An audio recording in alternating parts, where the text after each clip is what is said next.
Breaking news. ప్రపంచంలో ఏం జరిగినా మా టార్గెట్ మాత్రం భారతే. ఇది పాకిస్తాన్ వంతు.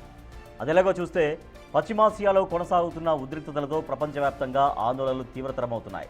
ఈ క్రమంలో పాకిస్తాన్ మాజీ రాయబారి అబ్దుల్ బాసిత్ భారత్ని హెచ్చరిస్తూ కొన్ని వివాదాస్పద కామెంట్లు చేశారు. తమ అణు కార్యక్రమం టార్గెట్గా అమెరికా దాడులు చేస్తే తాము భారత్లోని ఢిల్లీ, ముంబై వంటి నగరాలపై బాంబులు వేస్తామంటూ రెచ్చగొట్టుడు వ్యాఖ్యానాలు చేశాడు. 2014 నుంచి 17 వరకు బాసిత్ భారత్లో పాకిస్తాన్ దౌత్యవేత్తగా పనిచేశారు. తాజాగా ఒక చర్చా కార్యక్రమంలో మాట్లాడిన ఆయన అమెరికా, ఇజ్రాయెల్ నుంచి తమ దేశానికి ఏదైనా ముప్పు వాటిల్లితే మరో ఆలోచన లేకుండా తాము భారత్పై దాడులకు తెగబడతామని అన్నారు. ఆయన యుఎస్ తమపై దాడి చేస్తే గల్ఫ్లోని ఆ దేశ స్థావరాల్ని ఇజ్రాయెల్ టార్గెట్ చేసుకోవడం తమకు కష్టతరం అవుతుందని అన్నారు. దీంతో భారత్ని లక్ష్యం చేసుకోవడం తప్ప తమకు మరో దారి లేదంటూ మాట్లాడారు బాసిత్. ఇందుకు పాక్ ఎంత మాత్రం వెనుకాడదని అన్నారు బాసిత్.